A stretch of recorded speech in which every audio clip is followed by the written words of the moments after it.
따라서라는 단어 여러분 쓰지 마세요. 내가 보니까 면접에 절대 써서는 안 되는 단어가 두 개 있어. 따라서, 생각합니다.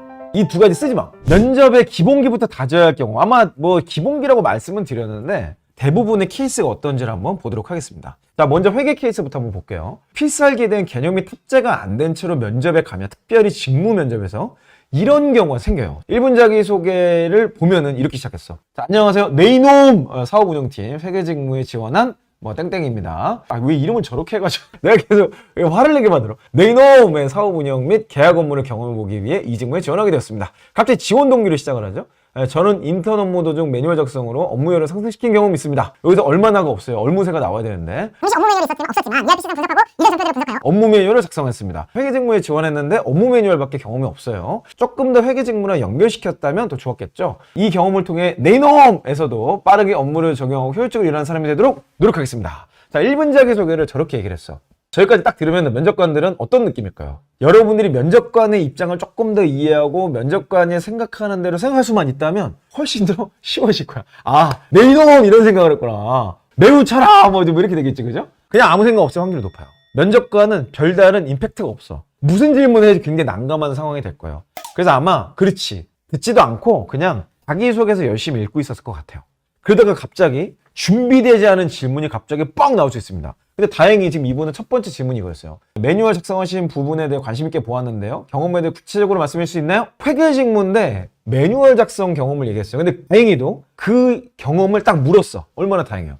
지원자 답변을 봅시다. 다음 후임이 힘들지 않게 일하자라는 생각으로 기본 지식이 없는 사람도 업무 매뉴얼을 보고 업무 일정을 파악할 수 있도록 PPT로 한판 정리를 진행했습니다. 자, 사실 여기서부터 조금 의문이 있죠. 엑셀이 더 낫지 않았을까요? 아마 PPT는 거의 만져볼 일도 없을걸요? 대부분 엑셀을 다룰 텐데. 그러니까 이 답변에서부터 벌써 유사 직무에 대한 이해가 없다고 판단이 되는 거예요. 아, PPT 양은 어느 정도로 나왔나요? 아, 페이지 양은 50장 정도로 나왔습니다. 엑셀은 잘 쓰세요? 왜냐면 회계팀에서는 PPT를 안 써요. PPT가 아니라 엑셀로 한 방에 갔으면 아주 쉽게 갈 수 있었는데 1분 자기소개에도 그 관련된 내용이 없었고 면접관이 진짜 긍정적으로 이렇게 물어봐 줬는데 갑자기 또 엉뚱한 답변을 한 케이스가 된 거죠. 지금 현재 커말 1급을 필기 취득 후 실기 결과를 기다리고 있습니다. 그래서 브이로그업이나 인덱스 등 함수 등은 잘 사용할 수 있습니다. 브이로그업을 하냐 인덱스를 하냐보다 중요한 것은 저거를 사용해서 어떤 정보를 만들어 봤냐, 뭘 해봤냐를 묻는 거잖아 지금. 근데 그 경험을 얘기해야 되는데 지금 자격증 얘기를 하고 있어요. 누누이 강조하지만 커말은 실전에 전혀 도움이 안 됩니다. 장담한다니까? 다음 질문이 뭐였어요? 회사 공고를 보셨다면 계산서 발행이나 정산 결산 업무 같은 업무를 담당한다고 나와 있습니다. 학교에서 배우신 전공과 인턴이나 했던 업무를 연결시킬 수 있을까요? 또 답변이 뭐냐면 우선 전사 내역의 자격증을 취득하면서 세법적인 이론적인 지식을 많이 채웠습니다. 그 정도까지는 그래 뭐 그럴 수 있어. 근데 갑자기 또 따라서 나와. 따라서라는 단어 여러분 쓰지 마세요. 내가 보니까 면접에 절대 써서는 안 되는 단어가 두 개 있어. 따라서, 생각합니다. 이 두 가지 쓰지 마. 따라서는 언제 나오냐면 논리적 비약을 할 때 뭔가 합리화를 시키기 위해서 하더라고. 내가 여러분을 정말 많이 분석한 결과야. 따라서 쓰시는 분들은 논리 구조가 탄탄하지 않을 때 따라서를 쓰고 휙 넘겨버려요. 마치 따라서라는 단어를 쓰면 뭔가 논리적인 것처럼. 개뿔 하나도 아니에요. 그리고 생각합니다는 또 뭐야? 내 생각에 근거가 없음을 합리화시키는 용어더라고. 그 생각이 이렇기 때문에 이렇게 생각했습니다. 그래서 저는 이걸 한 겁니다. 그러면 그 생각 하나, 돌 하나만 딱 빼면 와르르 무너져 버리는 거죠. 제가 이 하여튼 이 두 가지 단어는요, 하도 많이 내가 진짜 너무 막 답답해가지고 이걸 하면 안 된다고 생각합니다. 알겠죠? 저는 이걸 하면 안 된다고 생각하기 때문에 생각하지 말라고 말씀드리고 싶어요. 매뉴얼 작성하신 부분, 내 경험을 물어줬죠. 그런데 답변이 엉뚱하게 나오니까 PPT라는 도구 질문. 그래도 여기까지만 해도 내 경험에 대한 질문이었어. 근데 갑자기 여기서 답변이 안 되니까 우리 회사에서 필요한 역량으로 물어봤어. 엑셀이라는 도구로. 근데 또 엉뚱한 소리니까 그 다음에 어떻게 돼요? 너 우리 회사 공고문 보고 왔니? 라고 의문이 섞인 질문을 4번에서 던졌어. 그래서 또 엉뚱한 소리를 하니까 갑자기 5번부터 뭘로 넘어가요? 이제는 마무리 수순으로 넘어가는 거예요. 내 필살기, 내 경험에서 인성이 연결된 질문이 아니고 갑자기 넘어가 버리는 거예요. 본인의 생각은 어떻다고 생각하세요? 근데 그 답변도 진짜 기가 막혀. 저는 계산적으로 생각합니다. 보통은 사회생활 할 때 계산적인 뭐 되게 안 좋게 보거든요. 그러니까 이게 회계 직무라서 그렇게 얘기하신 것 같아. 계산, 그렇지, 이거 벌써 안녕을 준비하는 질문이야.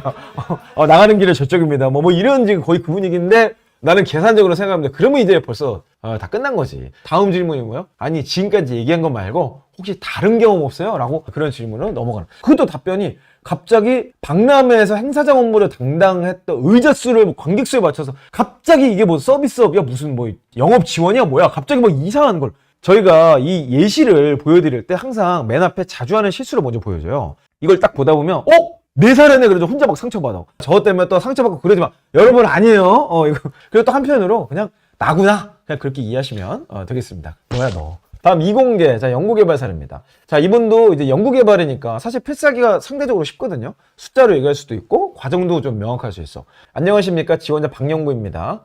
이렇게 면접관님들을 보게 되어 반갑습니다. 갑자기 또 저거는 어르신들이 하는 얘기야. 어르신들이. 갑자기 면접자가, 반갑네. 뭐, 이면접관. 뭐, 이러고, 이거 안 되지. 그렇게 가시면 안 되고요. 오늘 면접에 기회주셔서 감사합니다. 이게 감사 표현을 하는 건 괜찮지.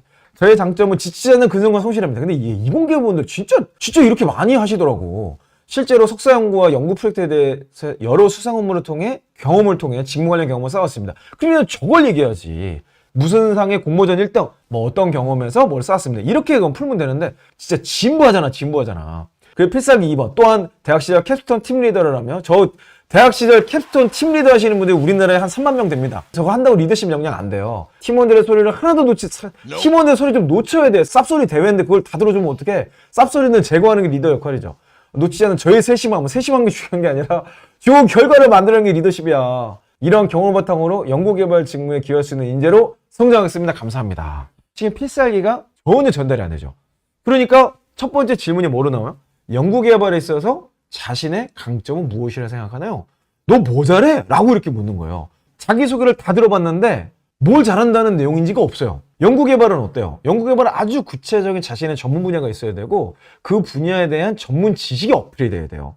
그리고 나만의 연구 방법론, 그리고 의사소통을 어떻게 잘했는지 이런 내용들이 있어야 그걸 가지고 성과를 내는 직무인데 그게 전혀 전달이 안 돼요. 그러니까 여러분들이 이 면접 리뷰 데이터라고 하는 그 내용들을 반드시 분석해봐야 된다고 하는 말이 뭐냐면 첫 질문이 뭐냐가 여러분의 자기소개가 잘 됐냐 안 됐냐를 판단할 수 있는 뉘앙스 캐치라는 방법입니다. 그러니까 무조건 면접관의 질문이라도 적어놔야 돼. 첫 뉘앙스가 벌써 지금 뭔 소리인지 모르겠는데? 지금 이야기해요. 답변도 그래. 뭐 뻔해. 뭐는 저든지 꾸준히 해내는 성실함이 강점이라고 생각합니다. 열나 성실한데 결과물이 안 나와. 그러면 어떡해. 성실하지 않는 게 낫다니까? 두 번째 질문이 뭐야? 방금 말씀하신 내용은 너무 당연한 내용인데?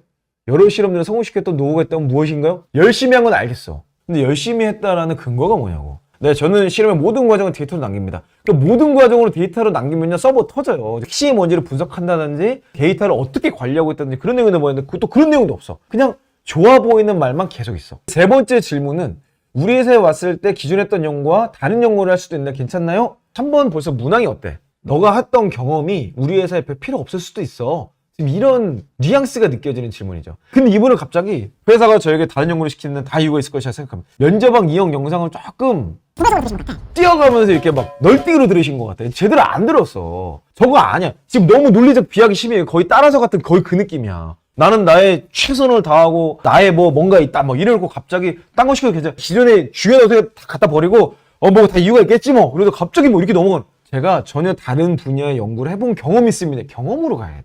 내가 전혀 다른 분야도 문제가 없다라는 걸 어필을 해야 면접관 입장에서도 그런 경험이 있어? 그럼 괜찮겠네 이렇게 되는데 지금 근거가 없고 무조건 그냥 나의 태도 같은 얘기를 해요. 근데 태도는 증명할 수 있는 방법이 없어요. 그렇죠. 짝설님 정답이에요. 면접은 근거 싸움입니다. 면접관과 근거를 가지고 싸우는 사람이에요. 여기에 유일한 근거는 내 경험이에요. 우리는 그거 이외엔 근거 될 게 없어. 경력자는 뭐예요? 내가 회사에서 했던 경력. 그러니까 물경력은 답이 없는 거예요. 제 동생 있죠. 퇴사한 이 형이라고. 그분이 하는 얘기를 쭉 들어보잖아요. 경력도 근거가 없으면 결국 물경력으로 간다는 거예요. 취준생분들은 취업만 하면 다 끝날 것 같죠? 취업하는 순간 물경력과의 싸움이에요. 자, 그래서 지금 질문이 어때요? 1번, 2번, 3번, 4번 쭉 가면서 면접관의 질문의 흐름을 보세요. 어때요? 내가 제시한 경험을 얘기하지 않죠. 내 경험에서 얘기하면 괜찮은데 갑자기 공통질문으로 넘어와. 1번. 잘 알겠고요. 이 직무와 관련해서 큰 성공 경험 있어 하나 얘기해 보세요. 두 번째, 가장 힘들었던 경험부터 한번 얘기해 보실래요? 내 경험 어딘가에서 질문하는 게 아니라 그냥 밑도 끝도 없이 저 질문 나오잖아요? 그냥 공통 질문이 있습니다. 돌려막게요. 지금 이 지원자를 어떻게 검증해야 될지 모르겠어. 이 사람이 뭐라도 말하면 그 꼬리를 잡고 질문에 들어가고 싶어. 그래서 저런 질문 던지는 거예요. 만약에 내 경험을 쭉 묻다가 갑자기 저 질문 들어오잖아요? 면접관이 뭔가 막혔어. 그래서 흐름이 중요해요. 면접은 흐름입니다. 면접은 정답이 없어요. 똑같은 질문에 똑같은 답변을 해도 어디에서는 합격이 되고 어디에서는 불합격이 돼. 그 이유가 뭐냐면 질문 앞에 질문 뒤에 어떤 질문이 왔냐에 따라서 뉘앙스가 완전히 바뀌어요. 이 면접의 흐름을 보는 게 면접 준비 방법의 핵심 원리입니다. 그런 맥락에서 면접 복귀, 면접 리뷰 데이터를 꼭 적어보시기를 추천을 드리겠습니다.